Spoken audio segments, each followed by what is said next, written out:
Hello everyone.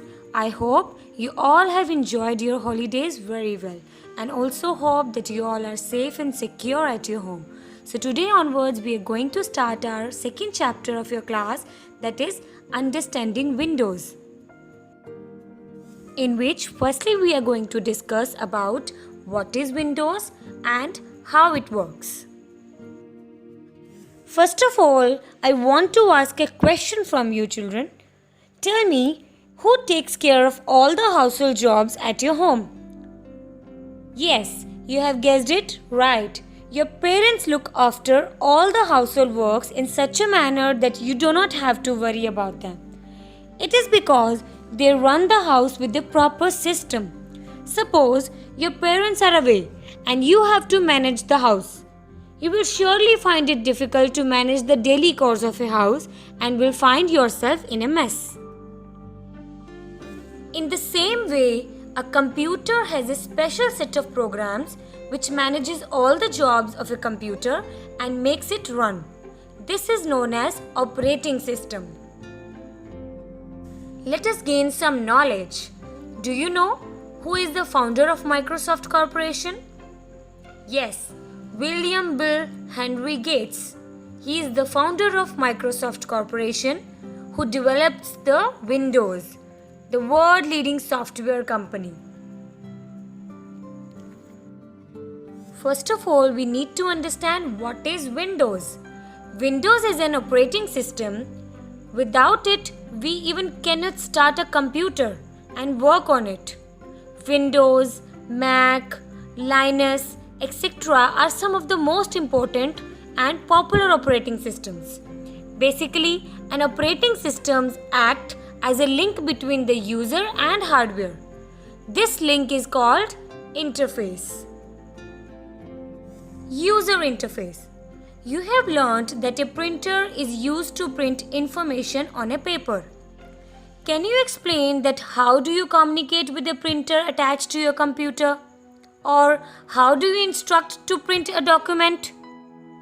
Have you ever think upon it? I'll tell you.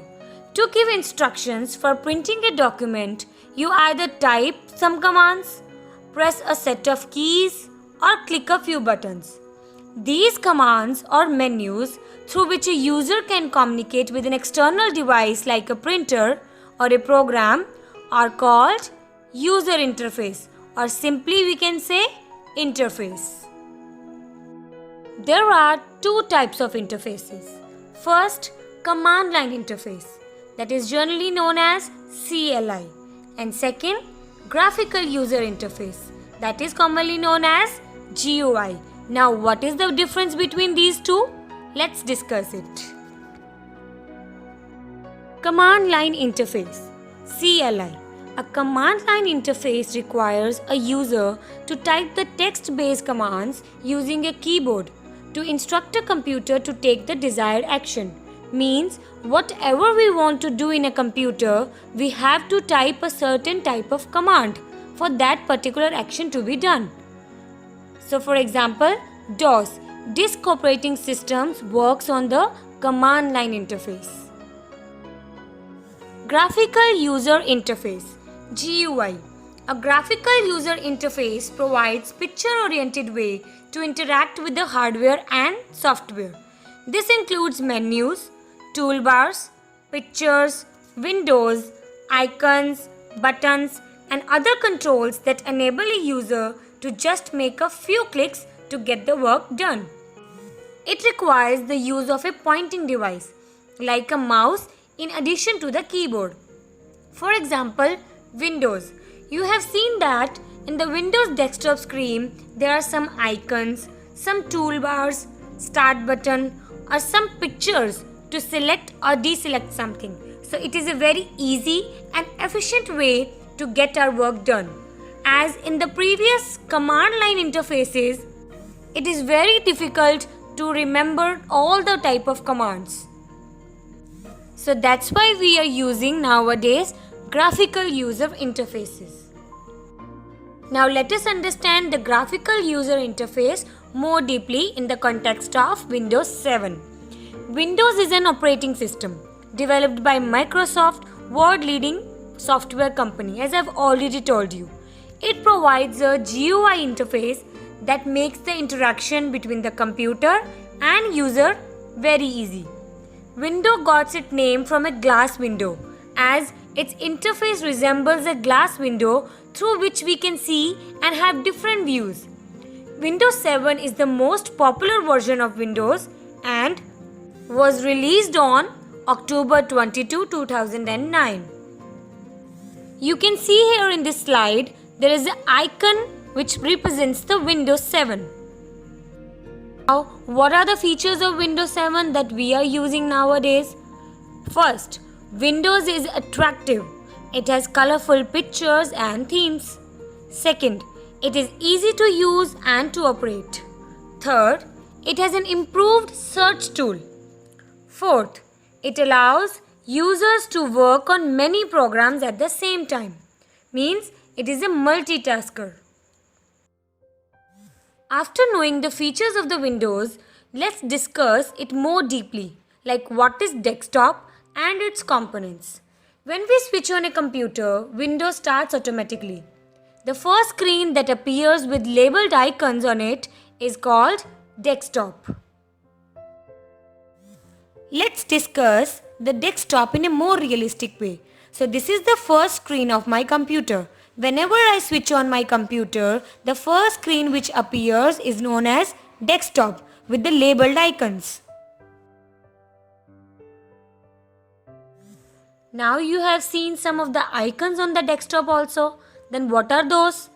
The small labeled pictures or symbols present on the desktop are called icons. These icons are used to open specific programs or documents. So here on my desktop screen, you can see here some small pictures or symbols which are known as icons. So here, first of all, we will understand which is which icon. So this is the icon of my computer. Next, the icon of recycle bin. Then video scribe icon, Firefox icon. Here you can see the icons of the files I have saved in my computer. There are folders and lot more. So these are the icons which is used to open the specific programs or documents in the computer. Taskbar. Taskbar is a long horizontal bar at the bottom of the desktop.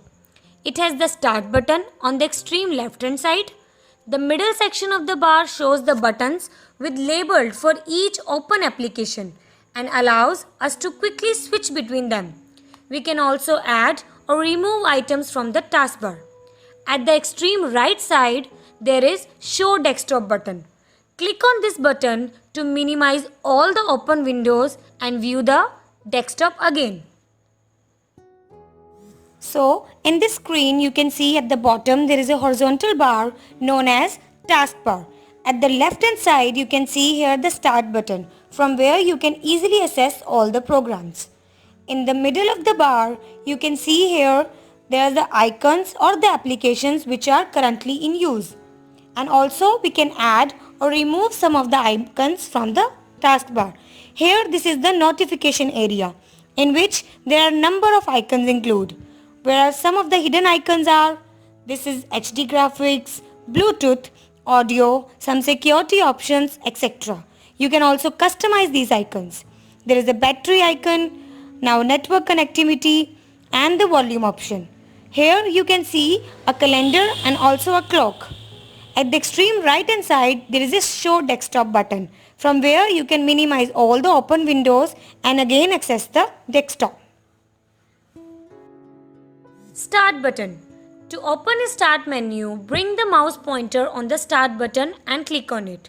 In this slide, you have shown the icon of the start button so that you can recognize it very easily. The start menu gives you quick access to the documents, Windows applications, Windows help and support menu and much more. Let's do it practically. So here at the taskbar, there is a start button where you can see all the installed programs. There is the all program button where you can see here how many programs are installed on the computer like Acrobat Reader, Image Reader, Photoshop, default programs like Firefox, Google Chrome, Internet Explorer, accessories and much more. Here in this panel, you will see that there is a computer label, games, music and also the control panel from where you can also control the workings of the computer. And if you go back to the start button, you can see here the shutdown button where the number of options like switch user, log off, lock, restart and sleep option is there. So this is how you can use all the programs in the computer very easily. So in this video we have discussed about Windows, desktop and its components. And in another video we will discuss about how these components works. So till then, take care and stay safe at your homes. Thank you.